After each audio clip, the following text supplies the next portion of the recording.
Load things. Okay, I think we're good. So, welcome to episode 3 of Gridiron Banter. Today, I am once again joined by Dylan Ford, back again for another episode. Today's live will be a part 1 of a double header. We're going to do the Buffalo Bills for this episode, take a quick break, and then recap our fantasy league season. So, you ready? Let's get right into it. Yes, sir. Start with the Bills, going 6-6 into their bye week. Been very up and down as of late, especially for the guy named Josh Allen.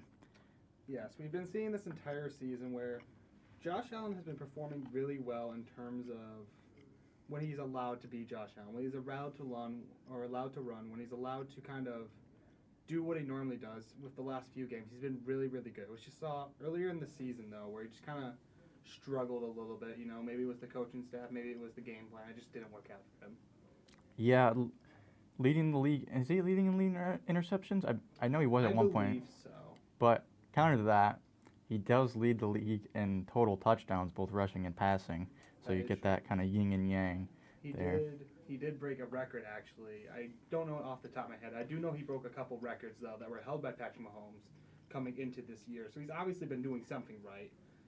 When you have such a really good offense and when you throw the ball a lot, you're liable to throw a couple interceptions. It's just part of the job, You're not going to throw every single catch perfectly. Yeah, definitely holding that team together without him. I don't think they're anywhere close to the playoffs. They might not even make it with him, depending on how the rest of the season goes. I know that he had that UCL injury last year. I assume that was kind of bothering him, especially around playoff time last year. So it's kind of somewhat of a bounce back in a way, minus the turnovers and all that. Yeah. Plus, the Bills have been dealing with a lot of injuries, especially on the defensive side, and the inconsistent play from Gabe Davis just does not help the offense. James Cook, though, has been looking pretty good, and they're very excited for that. Especially on James Cook, I like to cover, is that early on in the season, they really just didn't look interested in using him, which really sucked, because he looked good anytime he was on the field and was actually given the ball. But the Bills just didn't look all around interested in trying to get him into the game plan. And it started to look even worse once Leonard Fournette got signed. Seeing that with how he's been performing, I was like, are you really just going to get another running back to go over James Cook when he's been this good so far? Now, luckily, the last couple weeks, we've seen him kind of come out and be a lot better as of recent. But I'm really just hoping they continue with the streak of using him. And, if they take him out of the game plan again, I don't know if they're going to keep winning these games the way they have been or even coming close to winning them. Yeah, have they been using Leonard Fournette I don't think he's played yet. Honestly, I don't think I've seen him on the field. I haven't seen him either. They recently have been turning things around, and there's one main reason, and I think you know why. The firing of Ken Dorsey has really changed the team for whatever reason. I don't know what clicked and what wasn't working before, but whatever Ken Dorsey was doing before clearly was not working. And obviously, with Mr. Miller, one of our friends' dads, heavy, he just really wanted the guy fired. And we're all like, nah, he's just crazy. And what are you talking about? It's not the problem. But then we look at it this year, and then they obviously fire him, and we're like, oh, he was onto something. We were missing something. He wasn't. And then obviously he's like, oh, put me in. Well, that's whatever. We obviously saw during the Eagles game especially how dominant this offense can be and how they have the assets to kind of get there and show that they're a contender for at least the playoffs, if not even the Super Bowl. But at this point in the game, that loss against the Eagles and with how many games they've already lost this season, it might just be too late. If they win every game, if they do really good throughout the rest of the season, they're going to make the playoffs. But they got a really tough matchup this week coming up again. They got the Chiefs this week, and then in the upcoming weeks, I believe they have the Cowboys too. Those are some tough games. Those aren't games where you're always going to win. So they really need to win the games that they're set to win, and they need to surprise us and win those games that they're not set to win. Yeah, this will be a big playoff push. A lot of teams in contention for that last spot. We got the Broncos, the Texans. Who else is in there? You got the Broncos, Texans. The Colts. Colts are up there. I think the Colts are in the playoffs as of now. I think they are, and they've been one of those dark horse teams where you just don't expect them. Mm-hmm. And then I saw a thing on Twitter. I think it was if the Patriots, in order to make the playoffs, they have to win out. Mm-hmm. and then the Steelers and a couple other teams have to lose out, and then like a couple other teams have to win specific games, and they all finish 7-10, and the Patriots somehow sneak in there, which I thought was pretty funny.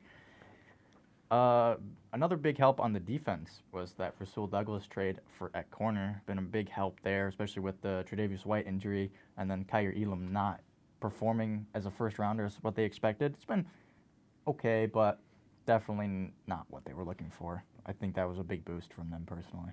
Yeah, we saw early on, starting with the Dolphins game in Week 4, that injury. I forgot the guy's name. Was that Tre'Davious White or was that someone else? I think that was Tre'Davious White. Seeing that was a big hit to the team. Obviously, a defensive player that's been so dominant for the first couple weeks of the year.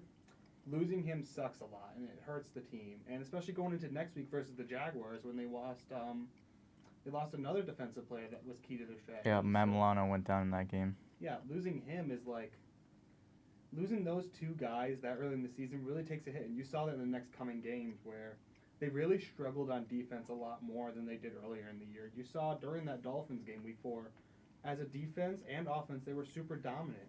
But once they started to trickle out, you kind of saw teams getting a bigger lead on them to the point where the Bills had already lost halfway through the game, which sucks for them, Just seeing that and getting those injuries stacking up, it just hurts as a team for a defense because the offense can't fully carry sometimes, you know what I mean?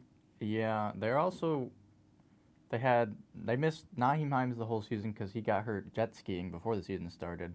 And then I know Taylor Rapp was hurt because they had the ambulance come out for him. But I think he's okay. I'm not really sure. And then obviously beforehand there was DeMar Hamlin, but let's be honest, he wasn't that good. Anyway, so yeah, a lot of big holes on the defense, but some guys stepping up there, especially Greg Rousseau's been solid on the defensive line. Speaking of defensive line, Von Miller apparently too much footballs getting to his head is starting beating his pregnant girlfriend and now got arrested. So that's another big loss after coming off his ACL tear last season. It's a lot to deal with as a Bills fan. Yeah, you hate to see it. It's just unfortunate circumstance, Seeing one of the players that you believe in and you think is possibly even a cornerstone of your team do something like that, it hurts all around. You don't love to see it, and honestly, I feel bad for the team and for the people who were surrounded by him. It's just something that shouldn't have happened, and it affects everyone in a negative way, really. Yeah, it's a big up and down season, and then on top of that, there's always these rumors of, does Diggs want out? Does he just want to go play with his brother in Dallas? And then Diggs comes out and says, I don't want to leave. So you got all sorts of drama related with the team. A lot of unnecessary stuff that they don't need. They just need to worry about football and winning games because their Super Bowl window is closing from like 2020 to 2021 when they face the Chiefs and then the 13 seconds moment. I feel like that was their time, and if they don't capitalize soon, I feel like they're just gonna miss it, especially with a lot of players like Diggs or Josh Allen who need to be paid. You're just not gonna be able to get it done in time. Yeah, I definitely was, especially with Stephon Diggs. I think we saw near the end of the year when they started losing a lot more, and their playoff picture started to dwindle after they made it to the second round. I bet you there are times where he genuinely wants to leave that team because either he made a mistake or the players around him made a mistake. But at the end of the day, I'm going to guess he's going to stick with the team for a while. If he were to switch teams, then that'd be a huge blow to Buffalo, honestly. Without them, Gabe Davis would be the number one, and I don't know if I would trust Gabe Davis to be the number one in that offense, honestly. Yeah. With Diggs' situation, a lot of people say he's over-dramatic and like a diva, but I can see where he comes from. Like, heat of the moment, like, you want to win, you want your team to be good, and you're not performing to what you can, so you just get frustrated, and then, of course, the cameras are going to pick that up, and I was like, oh my God, they're fighting on the sideline, and then that blows up on social media, and then all the questions emerge, so I guess they're coming off the bye week, so maybe that's a whole refresh they get. They play the Chiefs this week coming up, so that'll be interesting to see. If they win that game, I feel like they have a good chance of making the playoffs. I don't know the remainder of their schedule. I know coming after this week, They have some easier matchups, I believe. I can check right now, actually. Give me 1 second. So after this week, they play Dallas, which is going to be a pretty tough matchup. You know, back-to-back hard matchups. Especially, luckily they had that bye week because they played the Eagles last week, which was already a difficult matchup. You know, playing the number one in the NFC, it's not the easiest game, and losing that definitely hurt them. So I think having this bye week to kind of refresh before they have these next two games where it's kind of difficult is probably a really good thing for them. After that, though, they do have an easy stretch. They play the Chargers and the Patriots, who both are, I think, have 3 wins up to this point. Yeah, that Patriots game we're going to. We'll be in Buffalo for that one. It'll be a cold one. That one's on New Year's Eve, so it'll be an interesting experience because we'll get back around the time the ball drops, depending on traffic and all that. Because the game's at 1, right? Yeah, it's at 1. Game ends at like 4 or 5-ish. Like another 4 hours to get back.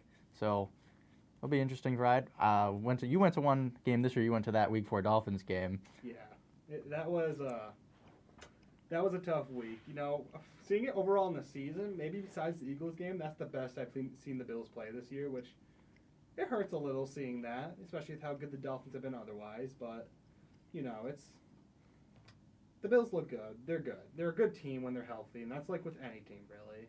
You know. Yeah, they started strong against they had the goof in the system with the Jets game, the punt return and all that, and then they absolutely destroyed the Raiders and the Commanders those couple weeks. So we're like, oh, Bills are back at it, you know, and then it's just kind of up and down for there. So pretty much, probably said a lot, but it's just up and down. Yeah. It's not what you look for.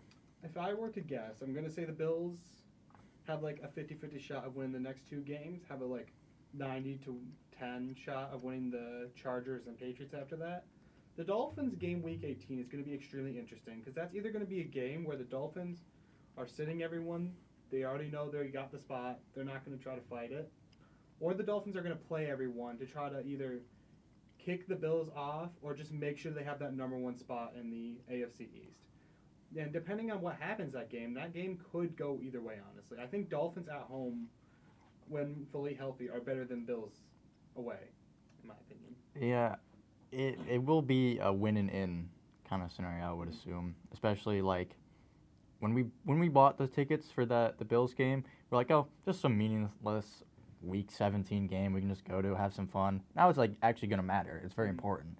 And then you said Dolphins at home are good. Last time I watched the Bills play in Miami, they put up 50 on the Dolphins. So I'd watch out for that. Okay, so I don't know much of the history between the Bills and the Dolphins. I've only been a fan for a year and a half, essentially. But looking at how the Dolphins have progressed from last year to this year, I do believe, honestly, if both teams are fully healthy, I feel like whoever's at home is going to win against the person that's not at home. Yeah, home field advantage is actually very important, more than people actually realize. So I don't think Dolphins have lost a single game at home this year. And if I believe that the Dolphins, for their next 5 games, have 4 of them at home. I believe the one where they go to Baltimore week 17 is the only one for the next 5 games they're away. So I think us being at home for that longer stretch just means we're going to be more prepared. We're going to be more healthy. So I think week 18 we should generally be a pretty good team going into the playoffs, all things considered. Yeah, it should be a good matchup. Yeah. High scoring, hopefully. Not boring, not like the snooze fest of Patriots, Steelers. I didn't really watch that game. I heard it was all right, but, the idea of that. 2 defensive teams playing each other is not nearly as fun as seeing 2 offensive teams playing each other. We saw that with the Bills and Eagles a week ago, where that was just a shoot-off. Could have gone either way, though. Obviously, refs did help a bit, but at the end of the day, either team could have won that game. The officiating has been pretty bad this year, I will say. A lot of injuries is one thing that's been happening a lot this year, and ref ball, a huge factor. And that's all we got for this first stream here. Be back in 5-10 minutes, take a short break, and we're just gonna recap our fantasy season. Especially me. I got a lot to talk about my fantasy. It's been all over the place. We got 2 sides of the coin here. Yeah, Dylan's been on top, and then I'm climbing back up. I was at the top last year, won the league, and I hit rock bottom. Now I'm climbing back up, winning inside.